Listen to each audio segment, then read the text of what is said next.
Careful for ruts. For ruts? Oh yeah, Yeah, true. you don't want to be going full gas for the rut.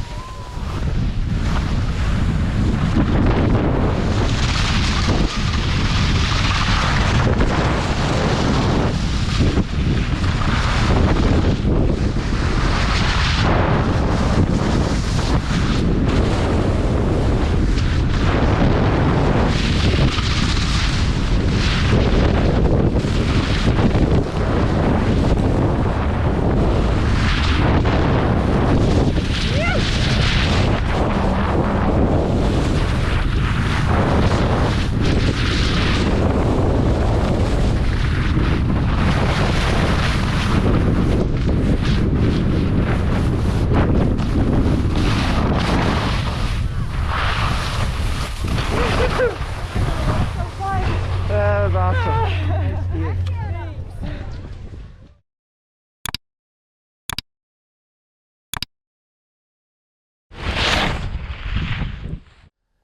Hey skiers, I'm Jeff from skiessentials.com. I'm Bob. How's it going? And today we're taking a in-depth look at the new 2023 Ranger 96. Yep. I know you guys have been waiting for this one. Probably got a few more comments and questions asking us to do the 102, but I would say next to the 102, this 96 is probably the second most popular ski in terms of initial interest. Yeah, and we talk about that a lot, kind of that mid-90s being right up there with like the flagship model. You know, I think that 102 just might spark a little more interest, but Yep. my guess is that Fischer kind of sees that as well, is that the 96 is the one which the others are based off. Yeah, I wonder, like, from production quantities, I wonder which one they're making more of. Right. That would be really, we don't have that information. That would be pretty interesting information to Yep. see, like, from Fischer's forecasting, which one they think they're going to sell more of. But this is a pretty interesting review. I think this is going to be an interesting video for a few different reasons. You know, we did the Ranger 102 review, and I feel like that's an easier conversation in general because, as we pointed out in that review, the shapes are the same. Right. Between the pink ski and the Celeste ski. So that conversation was really more revolving around construction and overall feel. Yeah. Like the capabilities of the ski are very, very similar from 102 to 102, where this is a totally new ski. Right. So, you know, we have kind of those two outgoing Rangers over there, the Ranger 94 FR and the Ranger 99 TI. Both of those skis are gone from the line. Both of those widths are gone from the line, which was not true about the 102. They kind of like, it almost feels like they kind of kept that one the same and then like went out from there. Right. It feels like a good way to think about it. So in my opinion, this new ski has kind of elements from both of those skis in it in terms of shape and construction.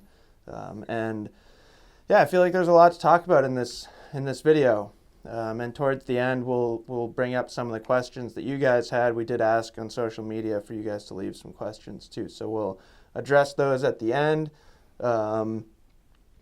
I guess to start, there was a comment on our Ranger 96 product page already, a review. And in that review, somebody had gone from this ski, they had never skied that ski, and then they went and demoed this ski, and they were a little bit disappointed. And that's fine. People can like whatever they want. They did say something in that comment that I made a statement that most people are going to prefer the new ski compared to the outgoing ski. And as far as I recall, I made that comment about the 102, and I'll stand by that comment. I do think that's true. This is a more challenging conversation. It's not so cut and dry. Right. And there are, as we'll see as we go through this, there are some things about it that some skiers might really like, and there are some things about it that maybe people will prefer about those. Right. So it's fine. Yeah. It's all part of the conversation. So, Bob, as a reminder, before we start going off on wild tangents and stuff about this ski, do you want to just give us a quick refresher on construction in this ski? Yeah. Gone are the arrow shape core, kind of this rounded beveled top part. no more carbon nose. We get a full sidewall, wood core made from poplar and beech. And then the big thing is this shaped TI laminate. So from about my thumbs to my thumbs is where the metal goes. And it's in kind of an H shape. We refer to the Black Crows, the Justice, Orb, and Serpo in terms of having a similar kind of shape and style of metal. And then that also has a flex cut in the middle. So right at the mount point, there is a kind of indentation in that metal layer, and that allows a more free flexing nature of the ski. So between this articulated zone and the one in the back, and then that the flex cut there, that's kind of how they get their Shape TI laminate. And we kind of saw that in the 99, where it goes from carbon nose to metal, full width underfoot, and then just extending a little bit into the tail. So they kind of tweaked the metal laminate in here to kind of go along, like really a mix of these two. Yeah. Squashed it down, put it right in the middle, and that is the supportive layer in terms of metal of the ski.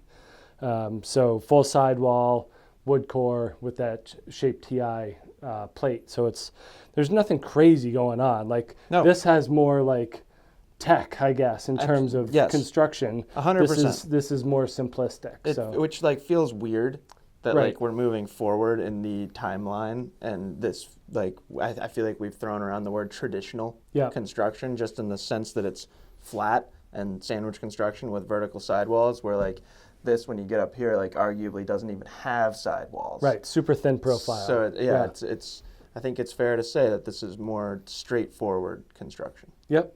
And so you just get a different, a little bit of a different flex pattern from tip to tail. It's not, it's not 100% consistent like we see in some other skis. The shovel is pretty flexible. Yeah, you really bend it. Especially coming from a carbon nose, where that ski does not bend like that. It's not so much pronounced in the tail. This is where you feel a little bit more of the stiffness from, midfoot back, but definitely a more playful, free ride oriented shovel. Yep.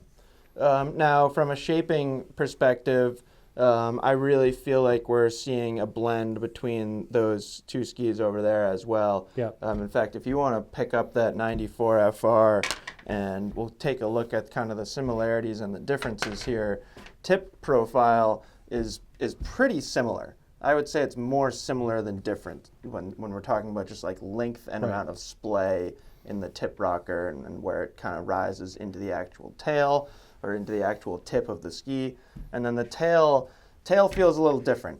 It's not that there's no more rocker in this ski, it's just that there's less splay. Just visually, that ski looks more like a twin tip. Yeah, and just, a more gradual taper in here. Exactly. That one's a little bit flatter. Yep. So I'd say this tail kind of takes more inspiration from that 99 Ti. So pretty interesting to see how they kind of blended the construction and the shape of those two skis and came up with this ski. And I did this in the written portion of this review as well. I think the best way to talk about this ski and its performance is kind of through the lens of those two skis as well as some other skis on the market. Yeah. Because I feel like 99 Ti in particular, it was putting itself in a category with a few skis where I don't think this is in that category anymore. And I think it's actually in a different category, a different grouping of skis, which is pretty interesting. Right. We're not really in Enforcer 100 territory. Correct. Or Enforcer 94 even with that. It's Correct. It's a different thing. Yeah. So I think we can start with kind of on-piste carving performance. Mm-hmm. Speaking kind of specifically to that 99 Ti, this is not as powerful of a carving ski. We can start right there, and that's fine. That's a perfectly fine place to start. It's not as powerful, but the downside to that Ranger 99 Ti is, realistically, in my opinion, it was a pretty small percentage of skiers who could really access the true capabilities of that ski. Yep. And that's the same conversation with bona fides It's become less of a conversation with some other skis. Vocal's done a good job kind of increasing the accessibility of the mantra, but even that, like, more similar to that conversation over there. It's a pretty demanding, pretty high-end ski. This is way easier to ski. I think a lot of that comes from the softer profile up here. I personally had no issues laying over some awesome carves on this ski. In fact, I personally feel like I made some of my best turns of the entire season on this ski. Yeah, and I'm jealous. I kind of said that in my written portion, is that I didn't have the same experience in a carved turn, whether I was just too heavy for the shovel. I never got on the 187. Yeah, I think that's a big part. I only was able to get on the 180. Yeah. But like following you, following Ryan, Christy, Brad, who we have on staff here, all looked like they were having an absolute blast, and I definitely was feeling those pangs of jealousy. Right. That like I wanted to have that that experience. Right. And I just, like, for whatever reason, I couldn't generate it. Like, I didn't have that experience on my feet. No, like every time I ski it, I'm like, this thing's a dream. Right. Like, pulls me into a carve nicely. I love the flex pattern up here because you can start initiating your turn up here, and then you kind of get the whole ski to bend, and it just to me, it has just such an intuitive, fun feel on a groomer.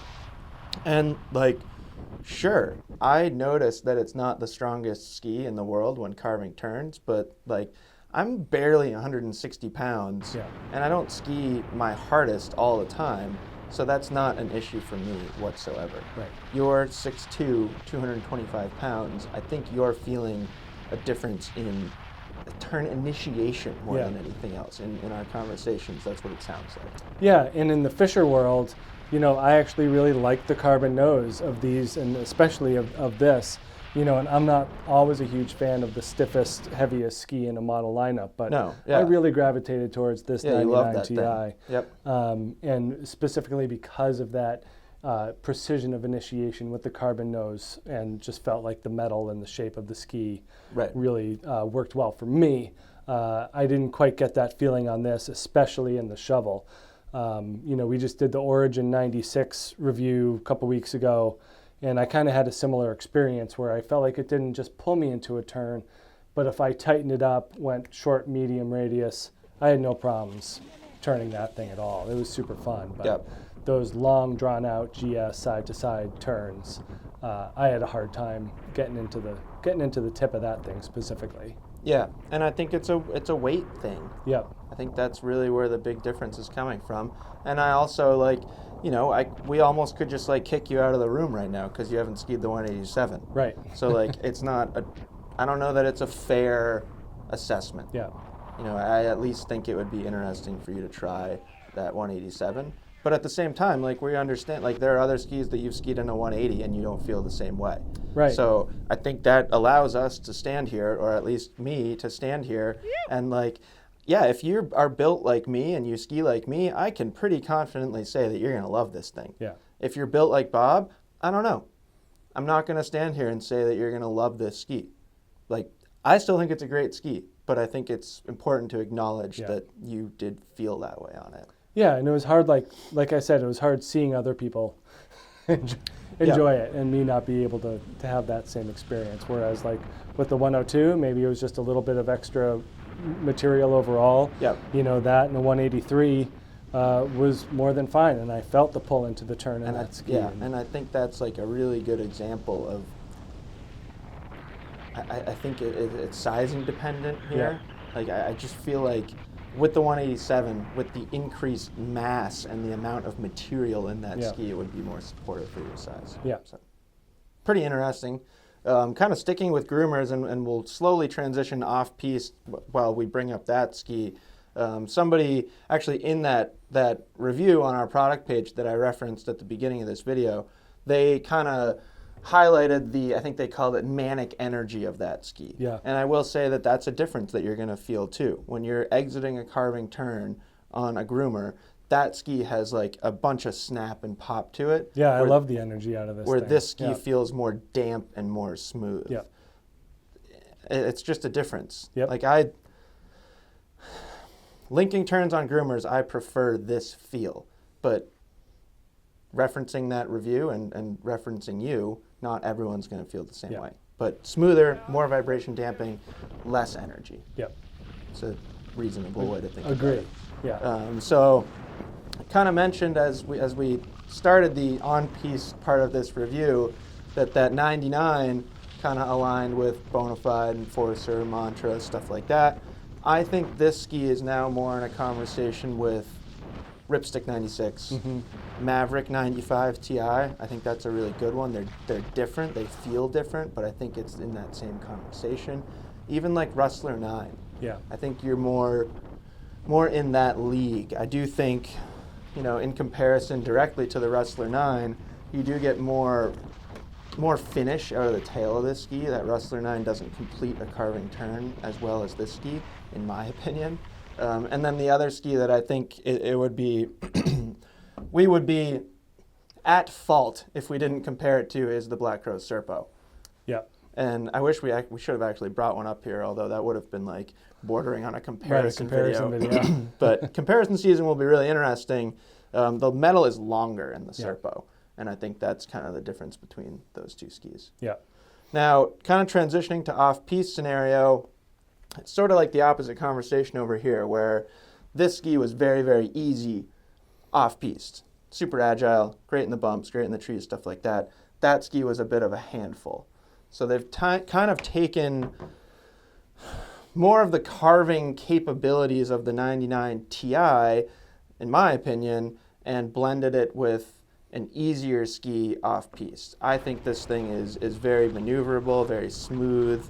Edge release is easier than that 99 Ti. Again, it's not as quick and as agile as that 94 Ti or 94 FR, particularly in its energy and its responsiveness. But we had this ski in some awesome terrain and some awesome snow conditions, and people were just getting it to dance right around.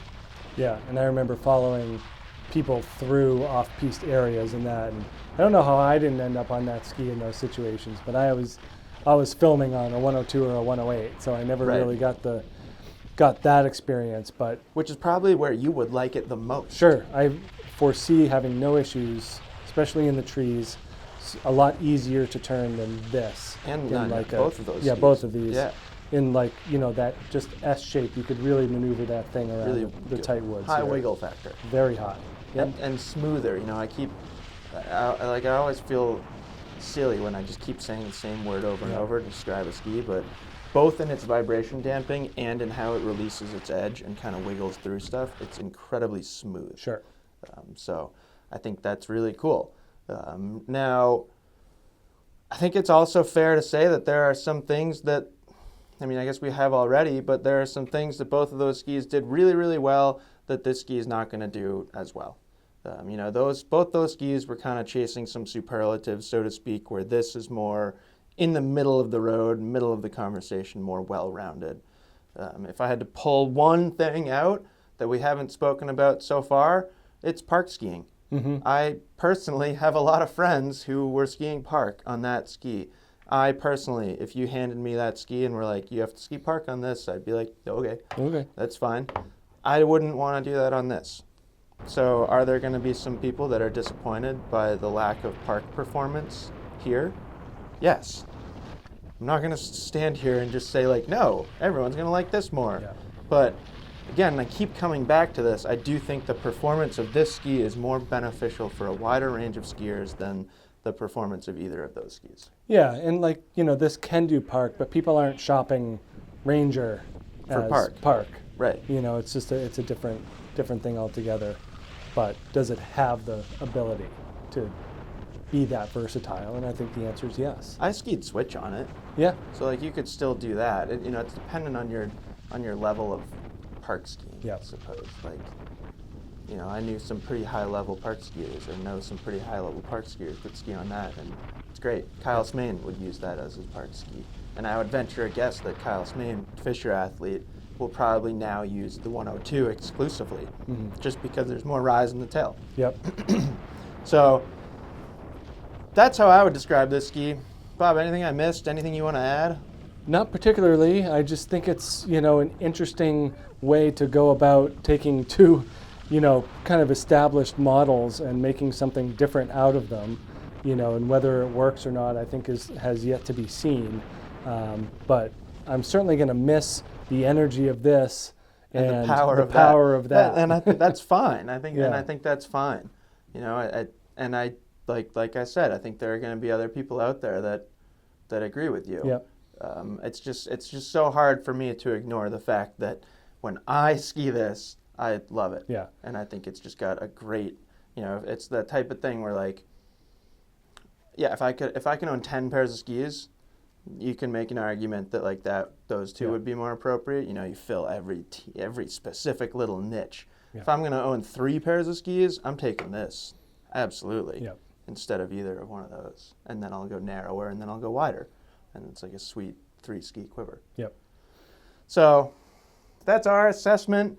I did say that we would kind of acknowledge some of your user questions. So we asked you guys again on social media, and we got a few good questions, not quite as many as the 102, so it won't take quite as long. How does it compare to the 2023 K2 Mindbender 99 and the Nordica Enforcer 94? It's probably a closer comparison to the Enforcer 94. And I would say a pretty good way to think about this ski is it's a lighter, less aggressive Enforcer 94. Yeah, and like the theory behind the metal of the K2 is different than the theory there. Right. K2 we get much longer metal. Yeah. Again, it's kind of more like that Serpo length for metal. The way that I would describe this ski in regards to that question, or in response to that question, is a more user-friendly, less fatiguing Enforcer 94. Like we've been saying, does it have as much power? No, but not everyone needs that. Not everyone needs 2 full sheets of metal. Otherwise, every single ski would have 2 full sheets of metal. So, good question. How's it going to be as a tele ski? We got to see a guy here at Stowe on that telemarking. Yep. I think it was during our ski test. Yep.